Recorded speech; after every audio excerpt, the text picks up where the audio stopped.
أما بعد فإن الله عز وجل قد خلق الأزمنة والأمكنة وفضل بعضها على بعض، ومن أزمنة الخير ومواسم الفضل العشر الأول من ذي الحجة، فيها يتنافس المتنافسون ويتسابق المتسابقون للخيرات. يقول رسول الله صلى الله عليه وسلم: ما من أيام العمل الصالح فيها أحب إلى الله من هذه الأيام، يعني العشر من ذي الحجة. ويكفي في فضلها وكرامتها أن الله عز وجل أقسم بها في كتابه الكريم، فقال تعالى: والفجر وليالي العشر. والليالي العشر في أظهر أقوال المفسرين هي العشر من ذي الحجة. Allah Azza wa Jal a créé l'espace et le temps. Et il a préféré certains lieux à d'autres et a préféré certaines périodes à d'autres. Et les 10 jours, les 10 premiers jours du mois de Dhul Hijjah font partie de ces moments et de ces périodes que Allah a préférés à d'autres. Ce sont des moments nobles auprès d'Allah. Des moments où les croyants se font concurrence et se précipitent vers les bonnes œuvres.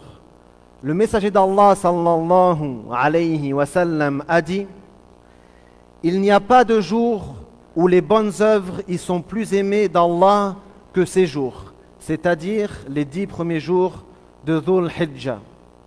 Et il suffit de mentionner, en citant la noblesse de ces jours, que Allah Azza wa Jal a juré par ces jours dans sa parole, par l'aube et par les 10 nuits.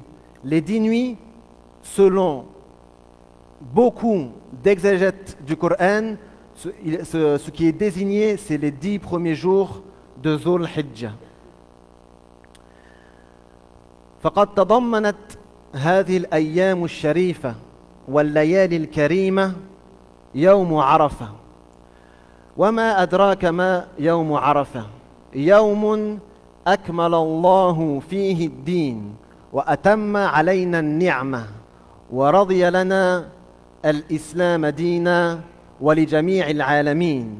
قال الله عز وجل: اليوم أكملت لكم دينكم وأتممت عليكم نعمتي ورضيت لكم الإسلام دينا.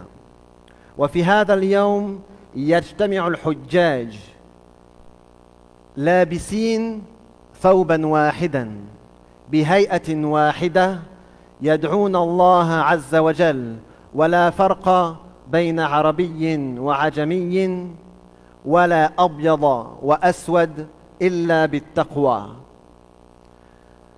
Parmi ce qui nous montre la noblesse de ces 10 jours, il y a le jour de Arafah, le 9e jour de Dhul Hijjah, dans lequel Allah a parfait sa religion et a complété ses bienfaits sur nous et a été satisfait de l'islam en tant que religion pour nous. Allah Azza wa Jal dit dans le Coran: aujourd'hui, j'ai complété votre religion pour vous, j'ai accompli et parfait ma faveur sur vous, et j'ai agréé l'islam en tant que religion pour vous. Et dans ce noble jour, le jour de Arafah, les pèlerins se réunissent, tous habillés de la même façon, avec le même aspect, et on voit très clairement dans ce jour qu'il n'y a aucune différence entre arabes et non-arabes, entre noirs et blancs, sauf par la piété. Tous les musulmans sont égaux de manière très évidente en ce jour. Allah Azza wa Jal a dit: le plus noble d'entre vous auprès d'Allah est le plus pieux.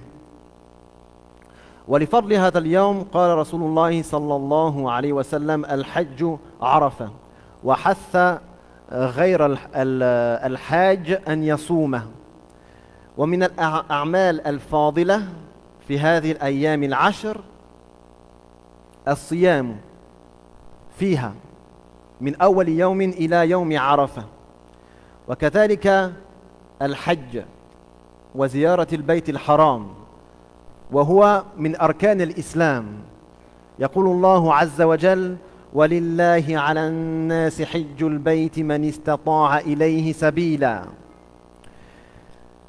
وقال رسول الله صلى الله عليه وسلم في بيان فضل العمرة والحج العمرة إلى العمرة كفارة لما بينهما والحج المبرور ليس له جزاء إلا الجنة.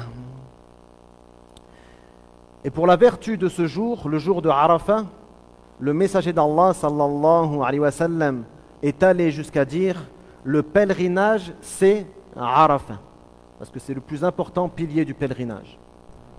Et donc pendant ces 10 jours a lieu le pèlerinage à la Mecque, qui est un des piliers de l'islam.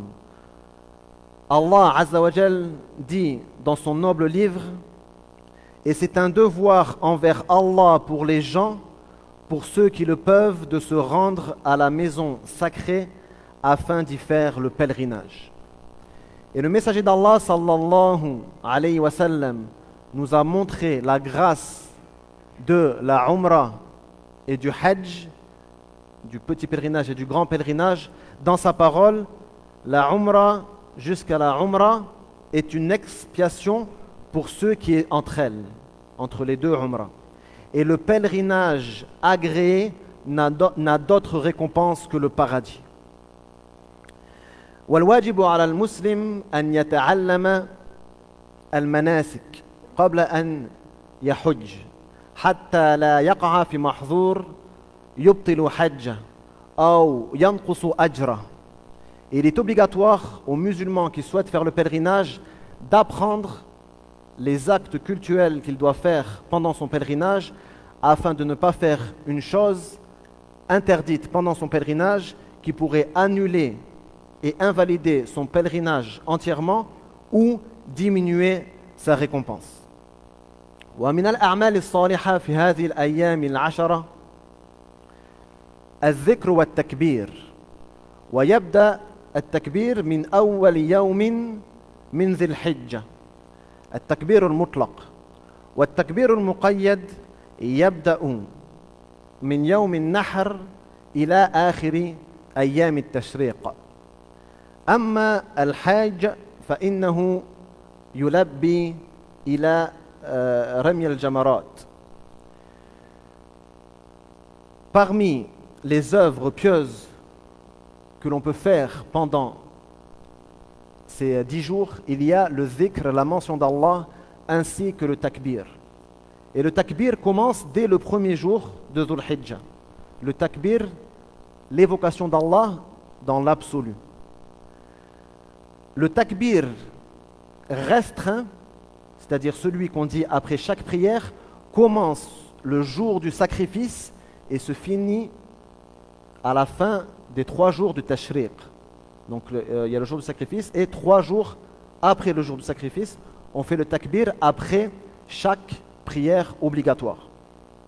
Et donc la formulation la plus célèbre, Allahu Akbar, la ilaha illallah, Allahu Akbar, walillahi alhamd. Donc on peut commencer dès aujourd'hui à faire le takbir. Mais après chaque prière obligatoire, c'est à partir du jour du sacrifice. Quant au pèlerin, il ne fait pas le takbir, il fait at-talbiyah, labbaik Allahumma labbaik, jusqu'à Rami al-Jamarat, donc jusqu'à ce qu'il jette les pierres sur Jamrat al-Aqab, jusqu'à qu'il finisse Rami al-Jamarat, le fait de jeter les pierres jusqu'à al-Aqab. ومن الأعمال الصالحة تلاوة القرآن في هذا اليوم أو في هذه الأيام وتدبر معانيه بقصد العمل بها. يقول الله عز وجل في كتابه الكريم: وننزل من القرآن ما هو شفاء ورحمة للمؤمنين. ويقول عز وجل: إن هذا القرآن يهدي للتي هي أقوم ويبشر المؤمنين الذين يعملون الصالحات أن لهم أجرا كبيرا. ورسول الله صلى الله عليه وسلم يخبرنا: الذي يقرأ القرآن وهو ماهر به مع السفرة الكرام البررة، والذي يقرأ القرآن ويتتعتع فيه وهو عليه شاق له أجران. Parmi les œuvres pieuses que l'on peut faire pendant ces jours, la lecture du Coran ainsi que sa méditation et la réflexion sur ses significations afin d'œuvrer selon ses enseignements. Allah Azza wa Jal a dit: nous faisons descendre du Coran ce qui est une guérison et une miséricorde. Il a aussi dit: ce Coran guide vers ce qu'il y a de plus droit. Le messager d'Allah sallallahu alayhi wa sallam nous informe: celui qui récite le Coran avec maîtrise est en compagnie des anges nobles et pieux.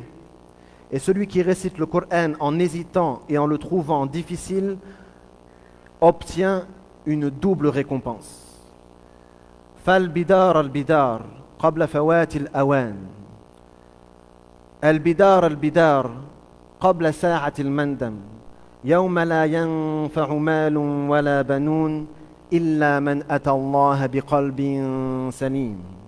Donc précipitez-vous vers les bonnes œuvres, précipitez-vous avant de le regretter, le jour où aucun bien ni aucun enfant ne sera utile sauf à celui qui viendra vers Allah avec un cœur saint. أقول قولي هذا وأستغفر الله لي ولكم ولجميع المسلمين فاستغفروه إنه غفور رحيم.